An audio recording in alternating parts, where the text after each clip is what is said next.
Magandang gabi mga boss. Ginabi. Oo.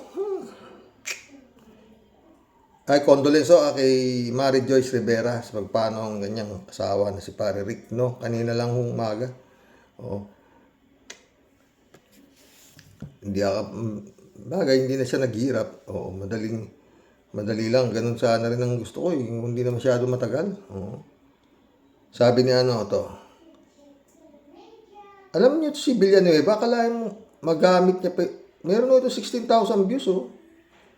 Vlog ito na Tony Enzo, eh. Villanueva, pati Jesus, pati Jesus is Lord gathering, ginamit. Nagsumbong sa kanya mga kampon. Hangyan natin mga friend. Nakakapangilabot, totoo. Mag-reaction lang ako dito. Nabanggit nga ni Senator Alan, bago pa siya umalis sa Senado, bago maging DFA Secretary, puro speech na si Joel Villanueva. 2023, panay speech na ni Joel Villanueva sa flood control. Sino ba ang unang nag-expose ng flood control? Sino ba ang unang nagsabi that there is 1.44 billion pesos a day budget of the government sa flood control? Gathering so ito ng kanyang mga kampon, no? 47th anniversary yata. Oo.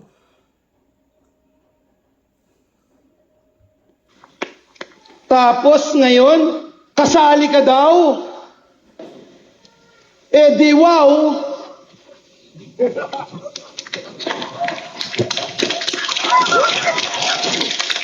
Kaya ko pong tignan ng bawat isa sa inyo dito, mga kapwa ko JIL. Mata sa mata. Wala tayong flood control.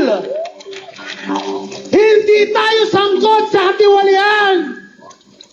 Hindi kayang bilhin ng salapi ang ating prinsipyo na paglingkuran ng Diyos at ang ating bayan. Hindi ko kaya nangingilabot itong mga ito. Huh? Hindi kaya sila nangangilabot.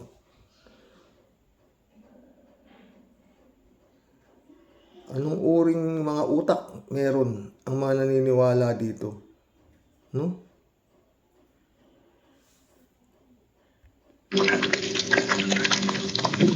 May resibo po tayo dyan. May resibo po tayo. Ngunit gusto kong sabihin, Joel is Lord. May resibo rin. Yung akusasyon sa'yo, may resibo rin.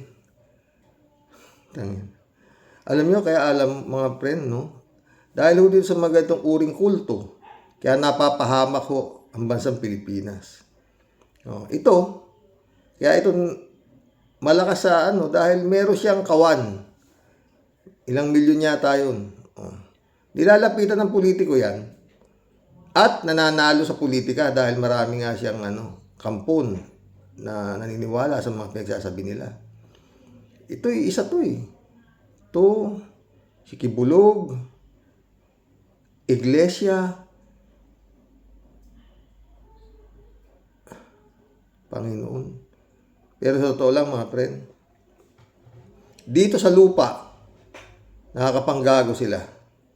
Pero pagdating sa taas, wala na ho ito. Wala na ho ito. Pag humarap na ho sila, doon sa hukom ng may likha ng langit at lupa, wala na ho ito. Alam nila sa sarili nila. Siguro to, no, mga friend. Pag pinapanood nila yung ginagawa nila na panggagago, pag sila nanonood, tawa pa siguro ito ng tawa. Lord. dito sa kalagitnaan ng Luneta Grandstand, kaming mga JIL people, we sincerely believe that Tayo mo, GIL people. Yun namang kay Manalo, INC people. Yung kay Kibulog, Kibulog people. Marami pa ho ito eh. Meron pa yung Almeida eh. Meron pa. Kaya ako nagkakaleche-leche dahil sa mga ito. Oo. Na pinaniniwalaan ito ng mga tanga. God is with us. No one, nothing, and no circumstances here on earth can be against us. Amen. Come on, somebody shout hallelujah! Just got the brand new iPhone. Narinig niyo ho ba yun? Somebody shout hallelujah! Wala. Wala nang sumisigaw. Oo. Kailan kaya magigising itong mga tao na ito na ginagago lang sila ng mga ito? Gamit na gamit ho ito, itong mga kampon niya. Kasi pag sinabi nila, dito tayo, doon tayo. Hallelujah! Enzo Recto, kalaban ang Narinig niyo ho ba yun? Somebody shout hallelujah! Wala. Walang sumisigaw. walian at kasinungalingan, kakampi sa katotohanan at kabutihan. Joel Villanueva, bakit? Mahirap na part siya ng leadership, aawayin natin. Tanggalin natin. Hindi po ba set up din ito? Alam niyo po, Di pa. hanggang ngayon, Oh. walang makita na flood control project si Joel Villanueva. Kahit na anong imbento, wala pa ring maituro ang kaaway. Doon ka magpaliwanag, Joel. Joel is Lord. Pagdating nung ikakasuhan niya tato eh. Panginoon. Anong uring mga nilalang to, no?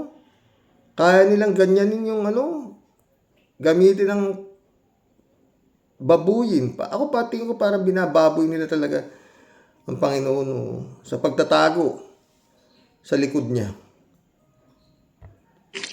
Yung binabanggit kanina ni Minority Leader Alan Cayetano, paulit-ulit sabi, miyembro ng Commission on Appointment si Joel Villanueva. Hindi naman pala. Hindi pala ako member ng CA noon na pinaparatang nila. Pabago-bago na po ang storya. Pabago-bago na ang aligasyon. Mahigit 100 na ang storya. Iba-iba po.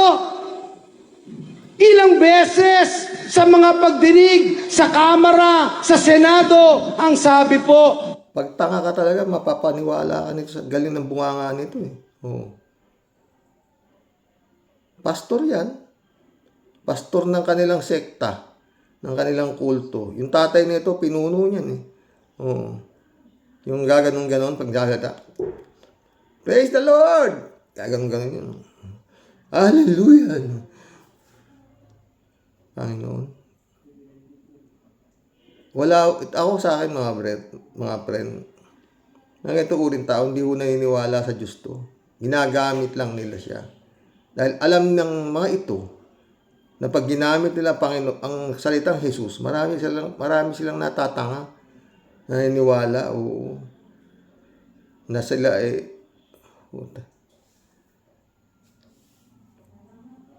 sa General Appropriations Act yan. Sa GAA yan. Pero nung huli sabi, ay wala pala sa GAA. Nasa unprogrammed funds pala. Ibang-iba po yun. Mga kapatid ko sa Panginoon, ibang-iba. Ang mga kapatid ko sa Panginoon, puta. Puta. Hindi po dumadaan sa scrutiny ng Kamara, sa scrutiny ng Senado. Iba po yun. Ibang item po yun. Aba, nagulat po ang lahat. Takin mo, pinatawag yung mga kampo niya para yan lang ang sasabihin niya. Na anuhin niya na ganito, ganito. Hintayin mo yung investigasyon sa kakasumagot. Wala. Diyan sa kadadaldal mo, wala namang kumukontra sa'yo eh. Iba, pagdating doon sa pagpapaliwanag mo, sa korte. Di ba? Nasaan program pala? Ang unprogrammed, Malacanang ang nagdi-decide niyan.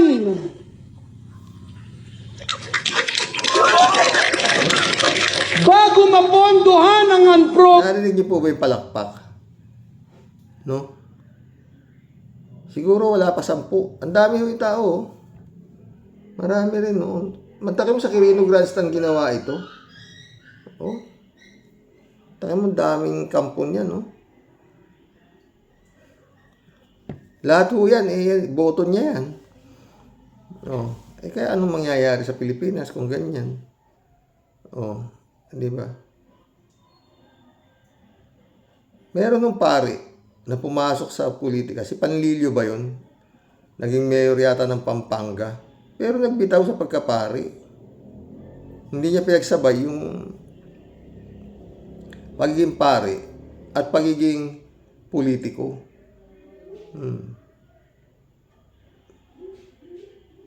At meron din akong kaibigang pare na nag-asawa. Pero tumalikod na siya, nagbitaw siya sa pagiging pare. Kasi nga kasal siya kay Jesus. Pero ito, ganda ng chipay na ito. Miss Bulacan yata, di ba? Klaseng mga ano to, hindi ko ito naniniwala sa Diyos, maniwala kayo. dapat may bagong buwis. Bago may Dapat may bagong buwis. Puta talaga. Ha?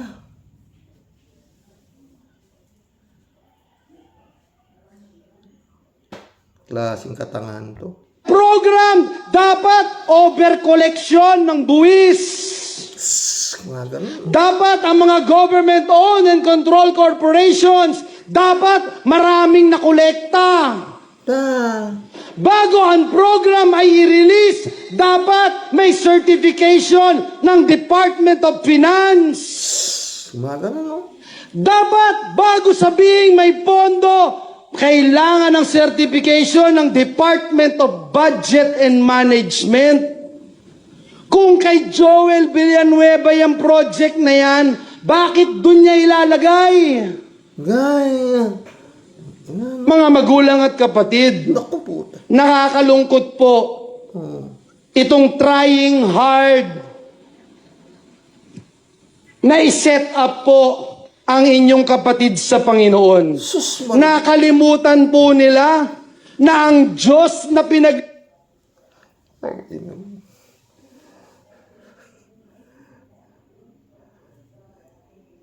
Lingkuran natin ay buhay at makapangyarihang Diyos.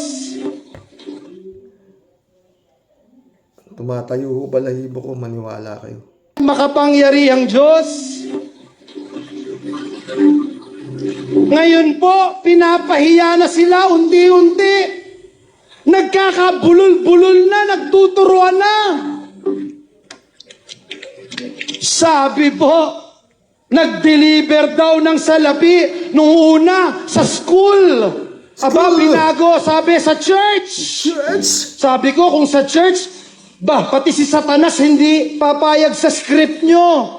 Tatanggap ka ng suhol sa simbahan. Aba, binago ulit, pangatlong beses, rest house na. Wala naman ako rest house. Incoming yung coming. Ganda ng barong nito. Mahal ho itong barong na to. Oh. Mahal ho yan. Hindi ho basta-basta yan. Invited kayong lahat. Aba, iba-iba na po. Iba-iba na yung kwento nila. Malapit na po akong magwakas. May isang nagtanong sa akin, isang kaibigan mula sa Davao City. At sabi niya sa akin, Senator Villanueva, Kaibigan daw niya mula sa Davao City. Isang kaibigan. Marami kang kaibigan sa Davao. kung alam mo na 3 years after, gaganituhin ka, kukutsain ka, kamumuhian ka, ipapahiya ka, mula ulo hanggang paa. Pakikialaman ng iyong pamilya, ang iyong mahal sa buhay, ang iyong asawa, ang iyong anak. ang pinakamamahal mong JIL Church, gaganituhin ka. Gagawin mo pa rin ba ang ginawa mo 3 years ago? Agad-agad po sinabi ko, of course, yes. The answer is yes. Wala akong binabasa yan. Wala. Ganyan ho kagaling magsalita ang mga kampon ni Digong. Ha, ang mga JIL, alam nila kung ano yung calling nila. Tayong mga JIL, alam natin kung paano natin Ang nakalagay doon sa kanyang, nakita niyo yung sa TV na yon, yung sa likod niya, Holy Spirit Breakthrough. Puta, grabe. pahalagaan ang pagtawag at pagpili ng Diyos sa atin. Hindi tayo pwedeng matinag. Hindi tayo pwedeng masindak ng kaaway. Kapag cause of God, hindi tayo pwedeng matinag ng kaaway. Puta, talagang ano to?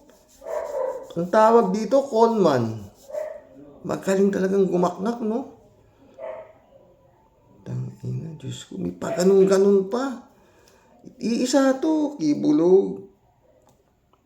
Yung Mike Bilarde. Basta, puro ito kulto. Oo.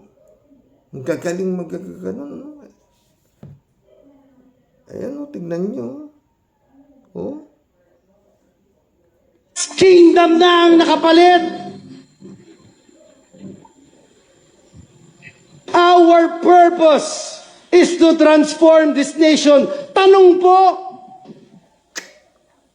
tunay bang magbabago, matatransform ang bansang Pilipinas kung nakaupo lang po tayo? Tignan, gumagano. Talagang pag mahina ang naturalesa mo, sasambahin mo to. Kung binabato lang tayo ng papel, pinipitik-pitik lang tayo, matatransform ba ang Pilipinas? Bunyog! Ito pa yung mga magnanakaw. Ito. Hiling na kalayaan ni Carly Diskaya hindi pinagbigyan ng Pasay RTC. The petition is petition for habeas corpus. Pero ang sabi ng korte, wrong remedy daw. It should be certiorari. Mali ang inihaing petisyon. Ito ang naging hatol ng Pasay City Regional Trial Court Branch 298 sa writ of habeas corpus na inihain ni Pacifico Curly Diskaya. Kaugnay ito ng detensyon sa Senado ng naturang contractor matapos patawan ng contempt order ng Senate Blue Ribbon Committee kaugnay ng investigasyon sa flood control projects. Ayon kay Attorney Cornelio Samaniego III, isa sa mga legal counsel ng mga Diskaya, naninindigan sila na tama ang petisyon na kanilang inihain. Gayunman, nirerespeto nila kung ano ang desisyon ng korte at dapat anyang tumalima sila para sa kanilang kliyente. Ibinahagi naman ng abogado ang reaksyon ni Curly sa pagkakabasura ng kanilang petisyon. Siyempre, malungkot po. Gawa na naman ng sila naman ang matutuwa po kasi matagal na po siya doon. September 18 pa. Ang dahilan po kasi ng... Tangin na, kalaya mo yan. Gusto pa makalaya niyan sa dami ng ninakaw niyan. Anong klaseng to? Tangin ng batas, Ay. Kaka-content niya ay yung magkaibang explanation ng excuse letter ni Ma'am Sara saka dun sa further explanation niya. Ayon pa kay Atty. Samaniego, pinag-aaralan nila ang susunod nilang hakbang matapos na hindi panigan ng korte ang kahilingan nilang kalayaan para kay Diskaya. May option po kami, dalawa. It's either we file an appeal within 48 hours, medyo kahuluhan kami sa oras niyan. Or ang sabi ng korte, we should file a petition for certiorari Kasi ang sabi niya sa decision is without prejudice to the filing of petition for certiorari. Pinag-aaralan po namin mga abogado yan. So, malalaman po natin na Kaya kung minsan itong mga abogado na to, mga boss, no? Ulit-ulit, no? Dapat pag natalo yung kliyente ito, pati sila ikulong. Oo. Kasi, wala ang ano eh. Maski na, basta may pera ka, maski na satanas ka pa, pagtatanggol ka na ito, maski kampung ka ni satanas.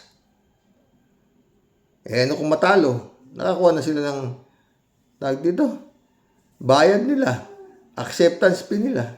Oh, kasi sa susunod na araw po, Kinumpirma naman ni Attorney Samaniego na maayos ang kalagayan ni Curly Discaya habang nakakulong ito sa detention facility dito sa Senado.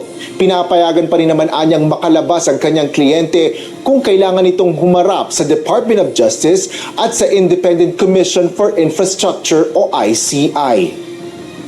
Inaasahan ng kampo ng mga Discaya na magkakaroon na sila ng desisyon at kaukulang hakbang sa susunod na linggo.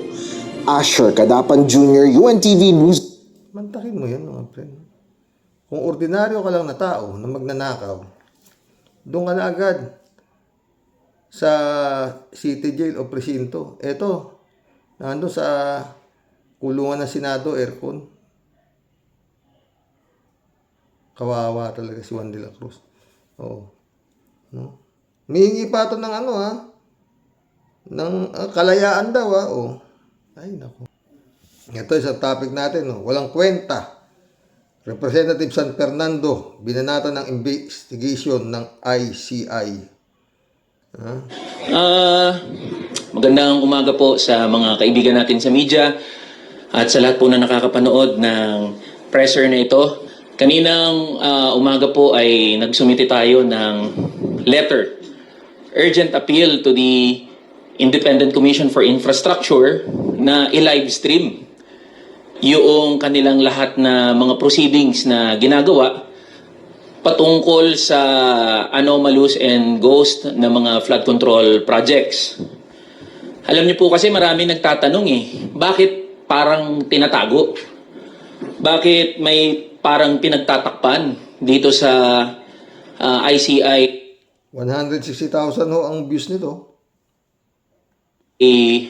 Proceedings. Una, hindi naman yan korte na dumidinig sa mga personal at individual o pribado na mga kaso. Yan ay binuo upang pag-usapan at talakayin yung kagimbal-gimbal nga na anomalous and ghost flood control projects. At ang pinag-uusapan natin dito, daang bilyong piso and probably trillions of pesos. With that magnitude of public resources involved, usapin niya ng public interest. Malinaw na nakasulat sa ating saligang batas, public office is a public trust. At itong daang bilyong piso ay hindi biro. Pera natin yan, pera ng mga manggagawa, pera ng mga ordinaryong Pilipino yan, at nararapat lang na malaman ng bawat isa kung ano yung pinag-uusapan doon sa ICI hearings. Kahit ako nga, hindi ko alam kung ano yung nangyayari dun Paano pa kaya yung mga ordinaryo ng mga manggagawa at mga Pilipino? At gusto rin natin malaman, halimbawa, binanggit ng ICI, wala pa daw sila na nakikita na posibleng link o koneksyon ng mga politiko o ng mga public officials dito sa anomalous and ghost flood control project. Mainit ho ang ulo ng ni representative San Fernando bakit kailangan itago? Para ano yan? Dapat sabi nga, di ba? I-live nyo para nakikita ng taong bayan kung ano nangyayari. Tatago nyo, di ano yun? Ang klase investigasyon yun. Paano sila nag-come up sa ganong statement? Biruin nyo yung mga kontratista na, mga Discaya, mga taga-DPWH na ang nagsabi na meron sila ng mga kasabwat na mga politiko, may they be congressmen or senators. And then here comes ICI saying, wala pa kaming na-establish. Di pa namin nakikita na may posibleng link itong mga politiko. Imposible po yun. Tangina. Sa laki at sa magnitude ng... Dapat, yung ICI na yan, wala ho yan. Dagdag gastos pa sa gobyerno. Sa totoo lang, nakikita ko din, wala talagang mangyayari dyan. Ka-appoint naman ito si PBBM, si Magalong. Ito rin yung isang in-appoint. Appointer rin yata ni Digong, ipilit kay Magalong. Ano na? Daming maia-appoint. Ano ba? His Excellency. Nag-uusapan natin dito na iskandalo, imposibleng kinaya lang ng mga diskaya yun. Imposibleng kinaya lang ni Alcantara yun o ni Bryce Hernandez yun. Imposibleng wala silang kasabwat. Meron silang kasabwat and that is what we would like to find out. Sino ba yung mga kasabwat nila? Pero nangyayari, we are left sa ano eh? We are left blindsided. Di natin alam anong pinag-uusapan doon. Second, walang mai-connect ang ICI na possible na public official. Zaldico.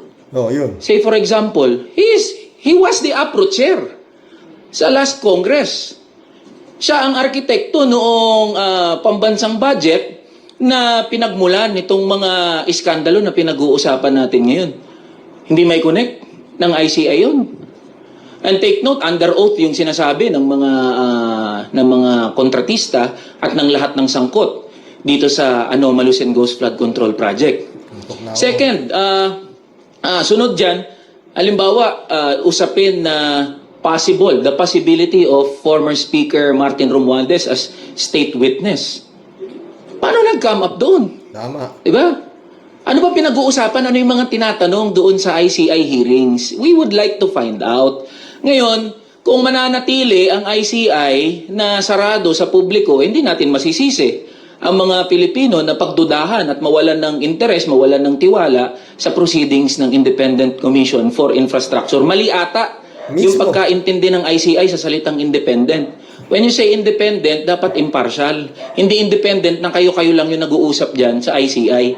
Dapat lahat tayo involved dyan. And that is what we would like to, we are appealing to the ICI na i-livestream nyo ho ang mga proceedings, mga hearings. Gusto naming malaman anong pinag-uusapan nyo dyan.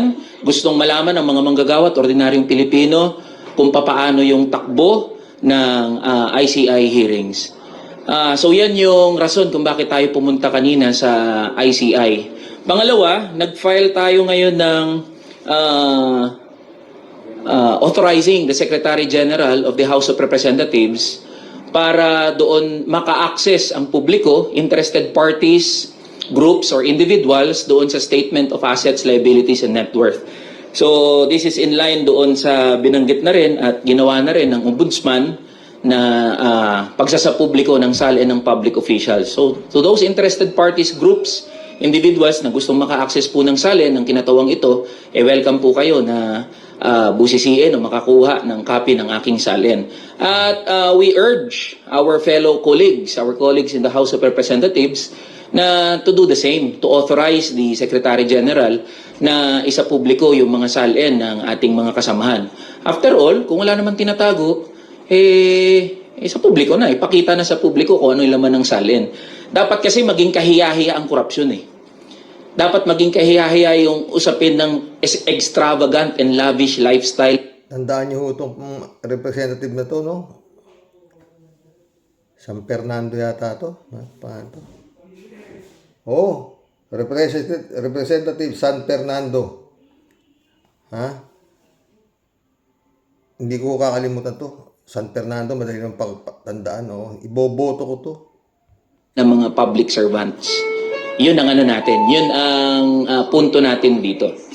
So, we urge our colleagues na to do the same, to follow. May mga nauna na ng mga House members na isinapubliko ang kanilang SAL-N. And so, ayun. I am open for questions sa ating mga kaibigan sa media.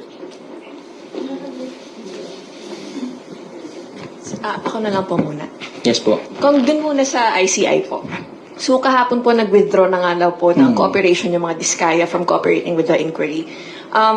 Doesn't this hammer home the point na toothless or useless yung ICI? Kasi for one, di na nga public yung hearings. At pangalawa, Ang ganda po na sagot dito ni Representative San Fernando, ha?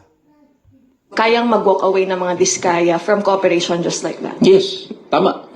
Walang pangil, walang kapangyarihan yung ICI. Nagiging isang malaking PR na lang yan.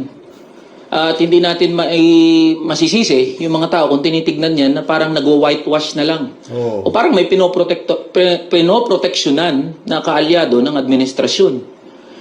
Uulitin ko sa laki nga sa magnitude ng public resources involved. Ba't wala pa napapakulong hanggang ngayon? Yun ang inaantay ng tao. Very consistent naman kami doon sa sinasabi namin, along with other minority members, na kung gusto talaga ng administrasyon na may mapanagot, even without the ICI, the President can mobilize the entire instrumentalities of the government. Mismo. Ombudsman, NBI, lahat pakilusin niya. Tama. Ang dami nang po pwedeng tuntungan eh. Meron ng mga pronouncement under oath, yung mga kontratista, meron na rin mga publicly available documents, so we can establish a case. Ang problema hanggang ngayon, ayan pa rin, pahaba ng pahaba yung mga hearing, mas nalilito ang mga tao, ano na ang nangyayari. So, tapos sinabi pa ni Claire Castro, spoke sa Claire Castro na humihingi siya ng kahinahunan sa mga Pilipino, maging kalmado daw. Masisisi po ba natin ang mga Pilipino at mga manggagawa na hindi magiging kalmado kung nakikita nila na itong mga proceedings, especially ng ICI, walang pinatutunguhan? Pahaba ng pahaba yung hearing, parami ng parami yung cast of characters, and at the end of the day, walang mapapanagot. So, baka kailangan hong mag-introspect ng palasyo patungkol sa usapin na to. Ay, sir, meron pong nga statement din, yung kasamahan nyo sa minority na si Congressman Edgar Erice. He urged President Ferdinand R. Marcos Jr. to call a special session of Congress to swiftly pass legislation granting full investigative powers to the ICI. Kayo po ba, do you share the same sentiment? Yes, we support that. Kabilang din po ako sa naghain ng Ang layo ng mga friend, sa mga kongresista kaysa sa mga senador. Ang layo. Wala, maski yung Senado, walang kwenta eh. bill na nagbibigay ng kapangyarihan sa komisyon, contempt and subpoena powers. So we support the statement of Senior Deputy Minority Leader Ega Erice. Sir, sa tingin niyo po ba yung sa tingin niyo po, yun pong pag-refuse ng mag-asawang Discayas na makipag-cooperate sa ICI, mahihikayat din yung ibang witnesses at saka yung iba pa pong mga ipapasabpina na tumanggi ring makipag-cooperate sa ICI dahil wala nga pong sapat na kapangyarihan yung ICI? Yes, tama yun.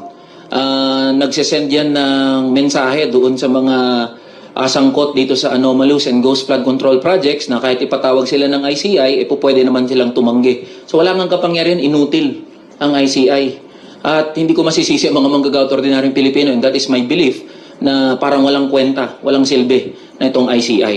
Hanggat walang nakukulong, hanggat walang napapanagot, even contempt powers, ano na lang yan, lokohan na lang yan. Yan nangyayari dyan sa ICI. Again, that is our challenge to ICI. I-livestream nyo. Kung wala kayong tinatago, i-livestream nyo yan. Hindi sapat na sasabihin yung nakatape. Hindi sapat na every hearing, lalabas na lang yung executive director at magre-report anong inabot ng ICI proceedings.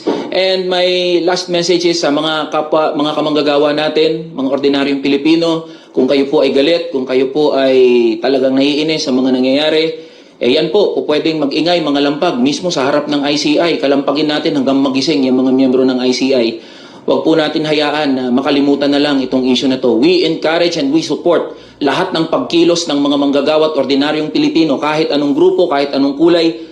This representation is encouraging mass protests patungkol dito sa korupsyon at issue ng anomalous and ghost flood control project. With that, maraming salamat po sa mga kaibigan natin sa media.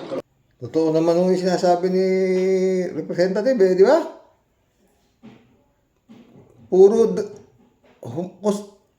Ang dami na hong investigasyon, wala hong nakukulong. Wala hong nasasampa, wala talaga. No? Ay nako, ewan. Para lang ho tayong nagbabasa ng Aliwan Comics at saka Liwayway. Dised, shout out. Good evening, Sir Rox, at sa lahat ng mga ka-warriors. Good evening, good evening. Tebrado Ludovico, shout out. Then Saturday morning, Karos, and to all warriors watching from Edmonton, Alberta, Canada. God bless po. Stay safe and healthy. Ikaw din, ha? Miguel Edwin, Mike, shout out, my friend. Florante Diraya, shout out. Sana gapusin na ng karma ang pamilyang ito. Friend Shervin Zapeta, shout out. Christian Sen, July 7, Alcantara, shout out.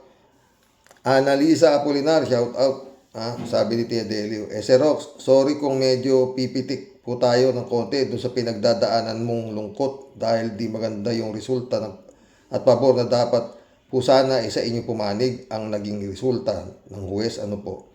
Sa tinagal-tagal po na pinag-intay ninyo, sabi mo nga, halos 5 taon. Oo. Tas ganyan din lang pala ang nasa utak ng huwes. Bakit po ka ibinitin pa ng ketagal-tagal? At nakiayon pa po siya sa gusto na talaga namang kabilang panig na sila po dapat ang manalo. Tia Delica, malungkot medyo tabi-tabi po ng konti doon sa huwes na humatol. Ano po?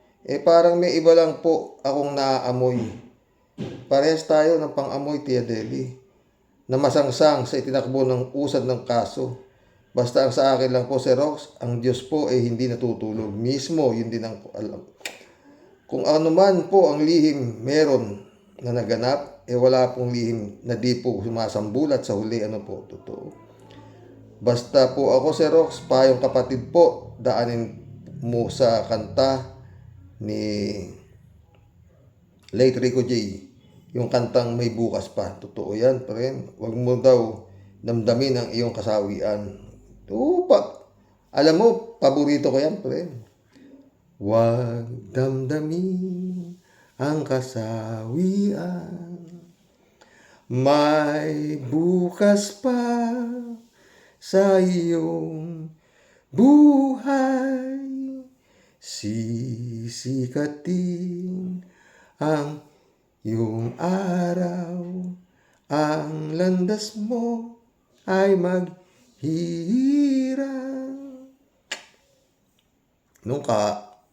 Paborito ko talaga yan. Tuloy natin to. Saan na yun? Ang landas mo'y mag-iilaw, ang iyong pagdaramdam, idalangin mo may kapal at nang mawala raw ng lubusan. Yun lang po, Sir Rox. Huwag pong mawala ng pag-asa. Magtiwala lang po tayo kay Lord. Totoo, may maganda pong bukas. Kita mo naman, nakapanood, diba? Halos every other day, minumura ko yung hype na yan. Alam mo ba ang lapit ng bahay namin yan? 30 steps lang. Hindi makasugod dito . Pag sumugod dito sa harap ko yan, talagang lahat ng mura aabutin sa akin itong walang yan to . Pero lalambot din yan, Tia Deli, maniwala ka.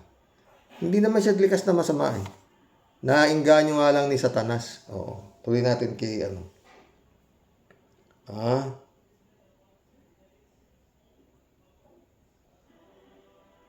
May maganda pong bukas at umaga na darating po sa inyong pamilya, Sister Cecil. Naniniwala po akong may magandang plano para sa inyo si Lord. Kaya kapit lang po kay Lord, wag po tayong susuko. God bless po yung family. At sana, Sister Cecil, wag mong pabayaan ang sarili mo. Naiiyak na naman ako, Tia Deli.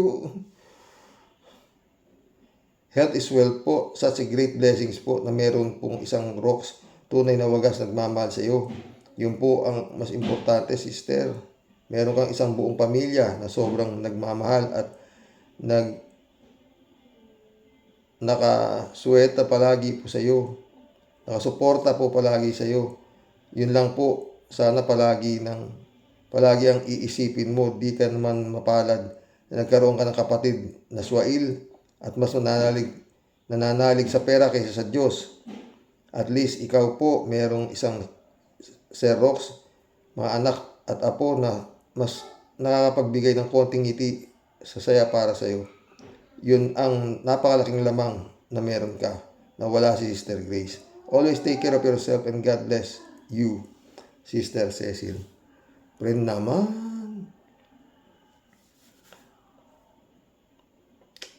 Salamat friend talaga.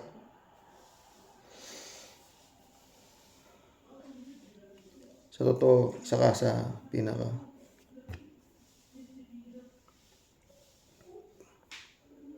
Gift sa akin ni Lord. Oo. Jopin, shout out. Hindi ko tuloy ako makabasa sa Kasani, sa palagay nyo, bakit kaya nagpagamit sa mga Duterte at mga demonyo ang marami sa retiradong military official? Nakakadismaya talaga, nakabilang pa rito ang mga bayani sundalo na gaya na lamang ni Ariel Curubin at Gringo Nasan. Pera rin yan. Sila'y minsan nag-alay ng kanilang mga buhay para sa ilang mayan, pero parang nabaliwala tuloy ang kanilang mga kabayanihan at sakripisyo para sa bayan. Kung sa huli, ang kanilang papanigan ay ang kasamaan. Yun nga. Sa palagay nyo, ano kaya ang tumatakbo sa mga isip nila kung bakit nila ito ginagawa? Kapangyarihan, pera.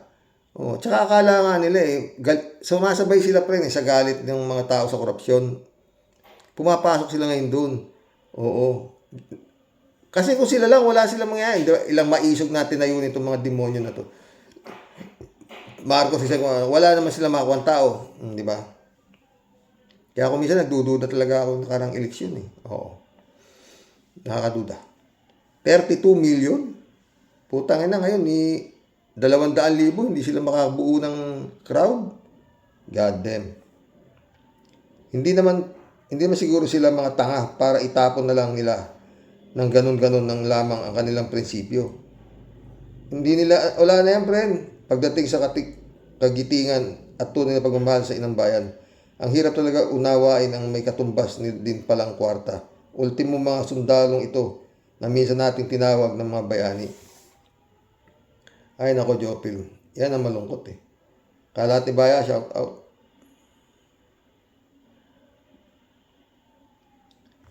Sam AJ, Karoks, sa parusa ng Diyos, walang mayaman o mahirap, darating na. Totoo yan. 3J Show, Jane Labay shout out my friend Pastor Jun Lagon, shout out. David Alvin Mendoza, good evening po, Karoks. Hanggat may mga butante po na mukhang pera, mananalo pa din po ang mga kamukha ni Dutay at mga alipores niya. Sinabi mo pa, David. Elizabeth Iscare, shout out. Good morning, Xerox. Ano pa ba ang aasahan mo sa mga bubutante? Bobo nga ang mga yan. Sila din ang may kasalanan kung bakit ganito kalala ang mga politikong nagnanakaw. Kasi nga, okay lang ito sa kanila kasi nga, ang katwiran nila, pare-pareho lang daw. Yan, kahit sino ang maupo, dyan puro sila magnanakaw din. Kita nyo naman, ang katwiran pa lang, mga bobo na. Lalo pa itong mga DDS na yan. At yung politikong andyan para kay Duterte. At sa interes nila, para sila din makapagnakaw ng legal. Totoo. Mary Lebron, shout out. Elizabeth Iscare ulit. Nandiyan yung apo ko, naririnig nyo ba? Yeah. Ganyan kababaw ang bubutante na pumapabaw sa mga yan. Kitang-kita naman ang harap-harapang kahayupan nila. Pero sinasang-ayunan ito ng mga bobo na yan. Kaya pati tayong diretso mag-isip, nadadamay sa kubuhan nila. Ay, kawawang Pinoy. Totoo yan. Pero pag nagkaroon ng yung magnanakaw, binabarel, puta na palagi ko titino yung kagaya nung sa North Korea, ganun. Marilo Pabianak, shout out. Dahil Sunday po tayo sa mga ka-warriors. Real talk nga po itong kwentuhan ng mga idol natin. Tila sumagad na sa buto ang pagkakurap nila sa salapi ng bayan. Nasabing lahat ng mga pag-call out sa mga pangungurakot nila pero sadyang pinangalandakan pa salita tila ba super clean sila at walang ginawang bandarambong. God bless us always. Marilo Pabian ulit Hayan lang po natin na magdiwang ang kampo ni Grace. Darating ang panahon ng pagsisisi sa ginawa niya kay Nay Cecil. Sa buo ninyong pamilya, bilog ang mundo at di natin alam ang karma. Doon siya matakot sa mga ginawa niya. Sa ngayon po, magpakatatag lang po at mas kumapit kay Lord kasi tiyak na may mas magandang tiyang gantimpala para sa pamilya ninyo po. Oo, alam ko yan na. Di man ngayon pero sure may nakahanda siya ibang pamamaraan. Higit pa sa siksik liglig na biyaya amin. Alam ko yan, friend. Alam ko yan, nak. Alam ko yan. Reynaldo Gonzalez, shout out ha. Masakit si Rox. Kalalabas lang ng trust rating survey. Number 1 uli si Bongo. Putang yan ng trust rating yan. Mga kampo ng demonyo rin yan. At number 4 si Marco Beta. Nagdagdag pa ng bulldog. Kadali kasing makuha ng mind conditioning. Ipasara na sana la survey firm. Anak ng kamote na yan. Totoo. Ang problema, kinakausap itong mga putang ina surveyor na to eh. Reynaldo Gonzalez ulit. Iniisip pa ata ng mga magnanakaw na yan, kahit maglilindol sila palig maliligtas. Totoo yan. No? Konting showbiz bago tayo magtapos. Mission accomplished na po ako ha. Eto. Ellen Adarna, umuwi sa nanay niya matapos makipaghiwalay kay Derek. Mag-iipon lang ang anak, iba't ibang lalaki. Mag-iipon lang ng anak sa iba't ibang lalaki. So bad. Pakinggan natin. Ellen Adarna umuwi na sa nanay niya sa Cebu matapos makipaghiwalay kay Derek at bit-bit ni Ellen ang super cute baby girl nila ni Derek Ramsey. Ayon pa sa report ay opisyal ng hiwalay ang dalawa. Kikita sa video na ito na mahigpit ang pagyakap ni Alias sa kanyang lola nang muli silang magkita. Ellen Adarna umuwi na sa nanay niya sa Cebu matapos makipaghiwalay kay Derek. Ay nako. Mga boss. Ito ang problema naming mga lalaki, kalat ni. Ito ang problema nating mga lalaki, sa totoo lang. No? Itong mga babae na to, matapos nilang makuha ang gusto nila sa atin, bigla lang tayong iiwan. Ha? Uuwi sa kanilang nanay, dala-dala ang ating similya. Iiwan tayong luhaan, kukunin ang ating anak. Wala silang puso. Di ba, kalat ni? Oh, di ba? Matapos silang kunin ang ating mga lakas. Kagaya yan, talagang minahal yan ni Derek Ramsey. Pinakasalan. Maski alam ni Derek na may anak siya sa iba. Pinakasalan pa rin siya ngayon. Bigla na lang iiwan si Derek. Alam niyo, ano si Derek eh. Idol ko yan. Oo. Diba? Ikaw, Ellen, maski alam ni Derek kung anong uri kang babae, ikaw ay pinakasalan ngayon, yan na naman. Di mo man lang, ay naku, Ellen. Ang problema natin mga lalaki, kalat ni. Matapos nilang pagsawaan ng ating pagkalalaki, bigla lang tayong tatalikuran, daladala yung ating similya. Ay naku. Ay, magandang gabi po mga boss. God bless po, God bless. Showbiz lang po. Magandang gabi po. Naglilibang lang tayo mga friend. Hanggang ngayon, hindi pa rin anong asawa ko. Good night. God bless.